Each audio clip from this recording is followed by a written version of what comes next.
नमस्कार, आप सभी का स्वागत है रेडियो द्वारका भक्ति में। हमारा आपसे निवेदन है कि आप हमारे इस चैनल को सब्सक्राइब करें, हमारे वीडियो को लाइक करें और शेयर भी करें और साथ साथ कमेंट भी करें। आज हम आपको बताने जा रहे हैं द्वारका के इस्कॉन मंदिर में हुई गोवर्धन पूजा के बारे में।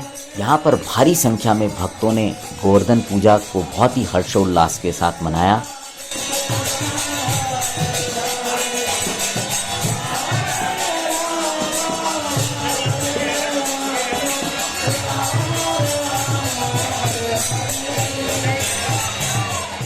यहाँ पर भक्तों के आकर्षण के लिए बहुत सारी चीज़ें थी, जैसे कि हनुमान जी के मुख से जो थी वो एंट्री थी मंदिर की। उसके अलावा यहाँ पर अलग अलग झांकियाँ थी और एक जो विशेष आकर्षण था भक्तों के लिए वो था गौ पूजा का। गोवर्धन पूजा के अवसर पर गाय की पूजा बहुत ही शुभ और पवित्र मानी जाती है। हरे कृष्णा। तो प्रिय दर्शकों, मैं आज आपको गोवर्धन पूजा का महत्व बताने वाला हूँ और भाई दूज का महत्व बताने वाला हूँ। तो गोवर्धन पूजा इसके बारे में पुराणों में, वेदों में, इतिहास में, उपनिषदों में वर्णन है। और ये गोवर्धन पूजा भगवान श्री कृष्ण ने ही चालू करी थी। ये ब्रज की बात है, जब ब्रजवासियों से भगवान श्री कृष्ण ने कहा कि इंद्र की पूजा करने की आवश्यकता नहीं है, बल्कि गोवर्धन की पूजा करो। तो ब्रजवासी जो भगवान कृष्ण से इतना प्यार करते थे, वो गोवर्धन की पूजा उन्होंने करी, गोवर्धन जी को भोग लगाया। तो भगवान श्री कृष्ण ने खुद गोवर्धन का रूप धारण करके पूरा भोग को स्वीकार किया और उसके बाद ब्रजवासियों के साथ गोवर्धन की पूरी परिक्रमा करी।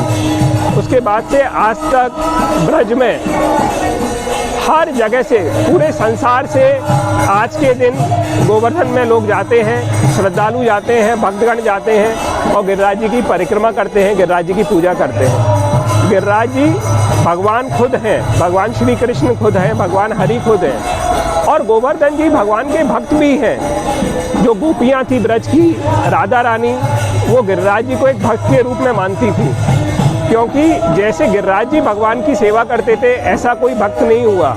गिरिराज जी को कहा जाता है हरिदास।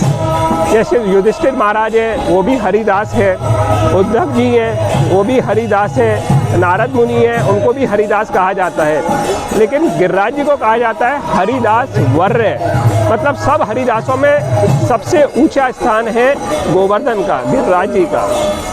वो कैसे? क्योंकि गोवर्धन ने अपना सब कुछ भगवान को दिया, अपना शरीर दिया, अपने जो पर्वत पे झरने थे उनका पानी दिया, पर्वत पे जो घास थी वो केवल भगवान को नहीं बल्कि गायों को भी दी, और जो उनके गुफाएं हैं उसमें वो भगवान कृष्ण, उनके ग्वाल बाल सखा सब विश्राम करते थे। तो ऐसे गिरिराज जी ने अपना सब कुछ दिया और गिरिराज जी भगवान को देख के बहुत प्रसन्न होते थे, बहुत खुश होते थे और भगवान गिरिराज जी को देख के बहुत प्रसन्न होते थे। तो जो दोनों का संबंध है वो अद्भुत संबंध है। इसलिए अगर हम आज के दिन गोवर्धन की पूजा करते हैं तो गिरिराज जी हमें बहुत आशीर्वाद देते हैं, एक भगवान के रूप में और एक भक्त के रूप में, और इससे हम लोगों को भगवान की भक्ति, भगवान का प्रेम, सुख और शांति प्राप्त होगा। भाई दूज का भी अपना बहुत महत्व है और इसका भी व्रत से संबंध है।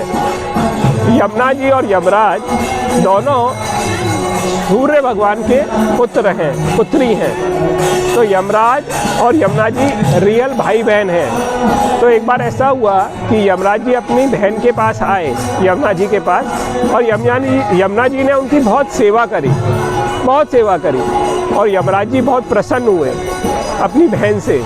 यमराज जी ने आशीर्वाद दिया कि आज के दिन अगर कोई भाई अपनी बहन के पास जाता है और बहन ऐसे ही उनको संतुष्ट करती है, उनका ध्यान रखती है, तो ऐसे भाई बहन की कभी भी अकाल मृत्यु नहीं होगी। मृत्यु तो इस संसार में सबकी होनी है, लेकिन अकाल कोई मृत्यु नहीं होगी। तो ये आशीर्वाद है। तो भाई बहन आज का ये बहुत प्रमुख उत्सव माना जाता है इसका भी, कि भाई बहनों को एक साथ मिलकर रहना चाहिए, एक दूसरे के ध्यान सेवा रखनी चाहिए और हमारी संस्कृति को आगे बढ़ाना चाहिए। हरे कृष्णा।